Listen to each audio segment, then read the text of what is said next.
Detox நேயர்களுக்கு வணக்கம். திமுக கூட்டணி தனித்து விடப்பட்டிருக்குது.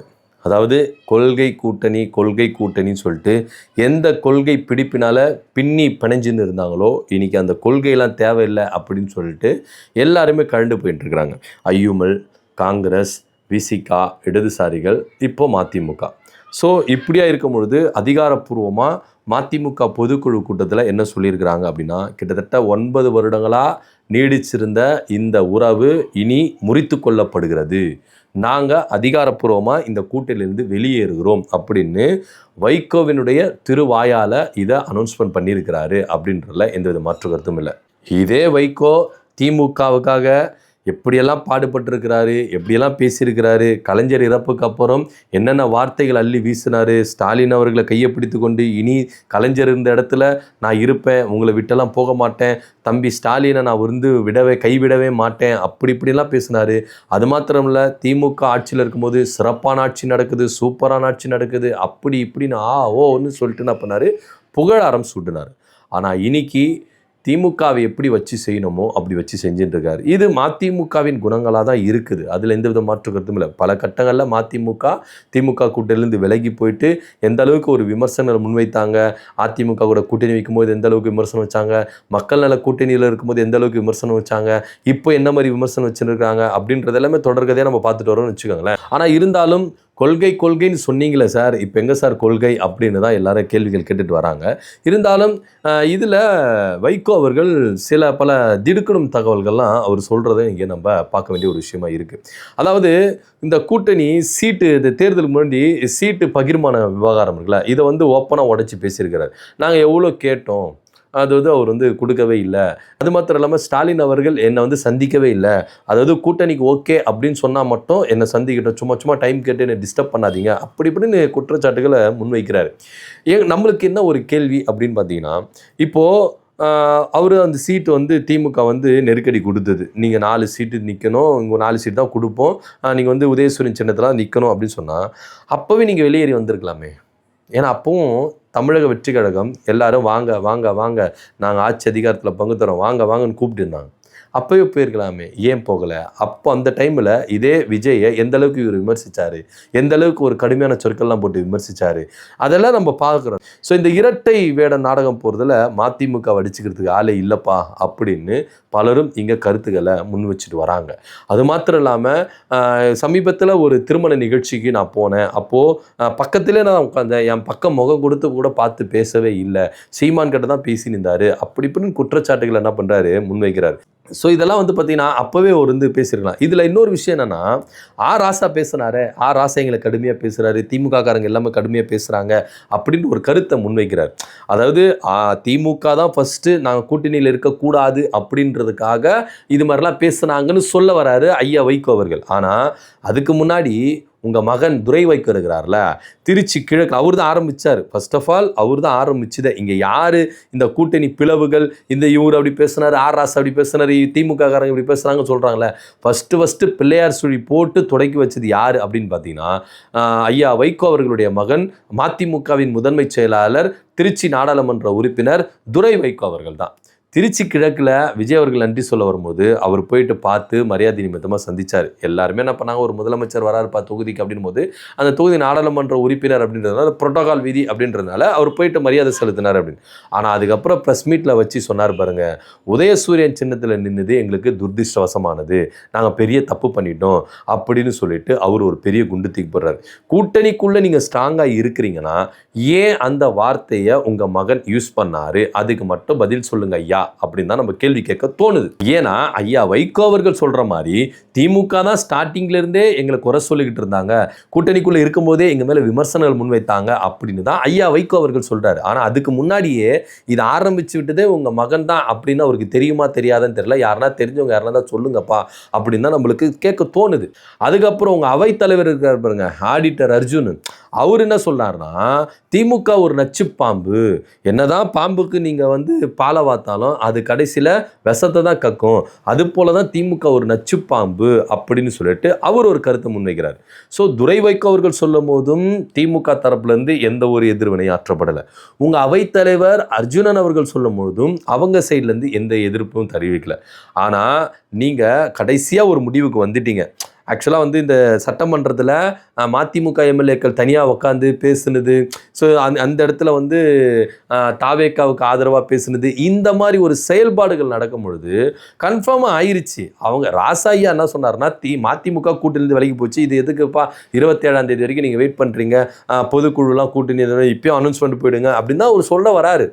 ஸோ ஆரம்பத்திலிருந்து திமுக ஒரு இடத்துல கூட நாங்கள் மதிமுகவை விலைக்கு அடிக்கிறோம், அப்படி அடிக்கிறோம், இப்படி அடிக்கிறோம். சமீபத்தில் கூட நிகழ்ச்சியில், திருமண நிகழ்ச்சியில் ஐயா ஸ்டாலின் அவர்கள் என்ன சொன்னார்னா, கூட்டணியை கட்டி காத்தவர் முத்தமிழறிஞர் கலைஞர் அவர்கள், அதே வழியில் தான் நான் கட்டி காப்பாற்றுறேன்.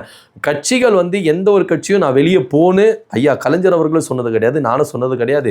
ஸோ அவங்க போகிறாங்க அப்படின்ற பட்சத்தில் நான் யாரையும் தடுத்து நிறுத்தவும் முடியவும் கூடாது அப்படின்ற அவர் சொல்கிறாரு. ஸோ அந்த அடிப்படையில் மதிமுகவை ஒருபோதும் நீங்கள் திமுக கூட்டணிக்கு வேண்டாம் அப்படின்னு விளக்குறது இல்லை. இன்னும் சொல்ல போனால் திமுக கூட்டணி ஃபுல்லாக இருந்தும் கூட தேமுதிக உள்ளே வரும்போது கூட அவங்கள அனுசரித்து தான் அவங்க ஏற்றுக்கிட்டாங்களே கண்டி, வேண்டாம் வேண்டாம் இங்கே கூட்டணி ஃபுல்லாக இருக்குது, நீங்கள் வேற கட்சியை பாருங்கன்னு சொல்லிட்டு அனுப்பி விடலை. ஸோ வந்தவங்களையும் வாழ வைத்த ஒரு கட்சினா அது திமுக கட்சி அப்படின்றது எல்லாருக்குமே தெரியும். ஸோ அப்படி இருக்கும் பட்சத்தில் இங்கே ஐயா வைகோ அவர்கள் சொல்கிறது என்னன்னா, திமுக தான் ஃபஸ்ட்டு ஸ்டார்ட் பண்ணாங்க எங்களை கூட்டணியிலேருந்து வெளியே அனுப்புறதுக்கு அப்படின்னு அவர் சொல்றாரு. இல்லை உங்க சைடில் தான் ஸ்டார்ட் ஆயிடுச்சு அப்படின்னு சொல்லிட்டு கொஞ்சம் எடுத்து பாருங்க அப்படின்னு தான் நம்ம அவருக்கு புரிய வைக்க வேண்டிய ஒரு இடத்துல இருக்கிறோம். அது மாத்திரம் இல்லாம இங்க விஜய் அவர்கள் சில பல ஆஃபர்களை கொடுத்தாராம். அதாவது இவங்க 2 பேரும் சந்திச்சாங்களே, விஜய் வீட்டுக்கு போயிட்டு இவர் ஐயா வைகோ அவர்களை போய் சந்திச்சார்ல, அப்போ வந்து நீங்க ஏன் திமுக கூட்டணியை விட்டுட்டு என் கூட வந்துடக்கூடாது, நீங்க ராஜினாமா பண்ணிட்டு வாங்க, உங்க 2 எம்எல்ஏக்களும் ஜெயிக்க வேண்டிய வைக்கிறது என் பொறுப்பு, நான் பார்த்துக்கிறேன், நானே பிரச்சாரத்துக்கு வரேன், அந்த 2 தொகுதியிலும் உங்க ஆளுகளையும் நிற்க வைங்க, நான் ஜெயிக்க வைக்கிறேன், அது என் பொறுப்பு, உங்களுக்கு உத்தரவாதம் தரேன் சொன்னது விஜய் அவர்களாம். பல ஆஃபர்களை கொடுத்துருக்கிறதா ஐயா வைகோ அவர்களுடைய திருவாயாலே என்ன பண்ணியிருக்கிறார், கக்கி இருக்கிறார். ஸோ இப்போதான் யோசிச்சு வச்சு பார்க்கும்போது இந்த குதிரை பேரம் அப்படின்னு சொன்னார். சட்டமன்றத்தோட சபாநாயகர் கூட சொன்னார், இந்த குதிரை பேரம் கழுதை பேரம்லாம் சொல்லக்கூடாதுன்னு சொன்னார்.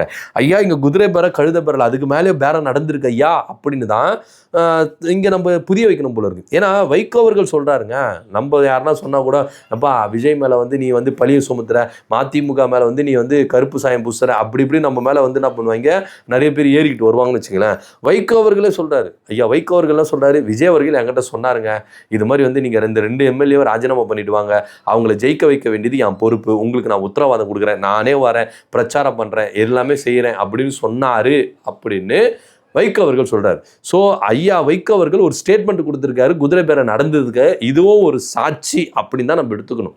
ஸோ இதெல்லாம் இப்படி இருக்கும் பொழுது விஜய் கொடுத்த ஆஃபர்னால தான் இன்னைக்கு என்ன பண்ணியிருக்கிறாரு வைகோ அவர்கள் திமுக கூட்டிலிருந்து விலகி போயிடுறாரு. இதுல ஒரு பெரிய விஷயம் ட்விஸ்ட் என்ன அப்படின்னு தெரியுமா, 2 எம்எல்ஏ ராஜினாமா பண்ண முடியாதுன்னு, அதுதான் பெரிய ட்விஸ்ட்டு.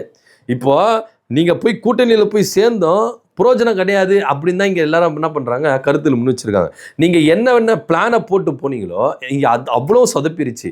என்னன்னா அந்த 2 எம்எல்ஏ திமு ராசேந்திரன் அவர்களாக இருக்கட்டும், அதே போல் செந்தில் செல்வனாக இருக்கட்டும், இவங்க 2 பேருமே நாங்கள் ராஜினாமா பண்ண மாட்டோம், எங்கள் தொகுதி மக்களுக்கு நாங்கள் உண்மையாக இருக்கோம், சாதி கடந்து மதம் கடந்து கட்சி கடந்து எங்களை அந்த தொகுதி மக்கள் ஜெயிக்க வச்சிருக்கிறாங்க. அப்படி இருக்கும் பொழுது எந்த தைரியத்தில் நாங்கள் வந்து ராஜினாமா பண்ணோம் நீங்கள் நினைக்கிறீங்க, நாங்கள் ராஜினாமா பண்ண மாட்டோம். அவங்க என்ன சொல்கிறாங்க, வைகோ அவர்கள்கிட்ட எடுத்து சொல்லியிருக்கிறாங்க, நம்ம அந்த திமு ராசேந்திரன் அவர்கள் வந்து நான் சொல்லியிருக்கிறேன்னா எடுத்து சொல்லியிருக்கிறார், ஐயா கொஞ்சம் பொறுமையாக இருங்க, நம்ம அவசரப்பட வேண்டாம், எடுத்தவங்க முடிவு பண்ணிக்க வேண்டாம், கொஞ்சம் பொறுமையாக இருப்போம் அப்படின்னு சொல்லியிருக்காராம். ஆனால் வைகோ அவர்கள் கேட்ட மாதிரி இல்லை, அவர் சைட்லேருந்து வந்த பதிலும் அதுக்கு சாதகமாக இல்லை அப்படின்றத திமு ராசேந்திரன் அவர்கள் என்ன பண்ணுறாரு சொல்கிறார். அதே போல் செந்தில் செல்வன் அவர்கள் என்ன பண்ணியிருக்காரு, நான் ராஜினாமா பண்ண மாட்டேன், எதுக்கு நான் பண்ணணும், என்னை நம்பி இந்த தொகுதி மக்கள் வந்து என்ன பண்ணியிருக்காங்க, ஓட்டு போட்டு ஜெயிக்க வச்சிருக்காங்க, இருக்கிறதையும் விட்டுட்டு நான் என்ன பண்ண முடியும் அப்படின்னு சொல்லிட்டு தான் அவர் என்ன பண்ணியிருக்காரு, ராஜினாமா பண்ண மாட்டேன் அப்படின்னு சொல்லிட்டு 2 பேரும் தீர்க்கமான முடிவு எடுத்திருக்கிறாங்க. ஸோ ஓட்டு போட்ட மக்களுக்கு உண்மையா இருக்கணும் அப்படின்ற ஒரே காரணத்துக்காக நாங்கள் ராஜினாமா பண்ண மாட்டோம் அப்படின்னு சொல்லிட்டு அவங்க உண்மையா இருந்திருக்கிறாங்க. ஆனால் அதிமுகவில் ஓட்டு போட்ட மக்கள் எப்படின்னா போட்டோம், என்னை ஜெயிக்க வச்ச மக்கள் எப்படின்னா போட்டோம், எனக்கு பதவி சுகம் தான் முக்கியம் அப்படின்னு சொல்லிட்டு, அதிகார போதை தான் எங்களுக்கு முக்கியம் அப்படின்னு சொல்லிட்டு ராஜினாமா பண்ணிட்டு போன மாதிரி இவங்க ராஜினாமா பண்ணிட்டு போல, மக்களை வந்து என்ன பண்றாங்க, மதிக்கிறாங்க. ஸோ அதன் அடிப்படையில் எனக்கு கூட்டணி கட்சிகள்லாம் உழைச்சிருக்கிறாங்க, அந்த நன்றி விசுவாசம் அவங்களுக்கு இருக்குது.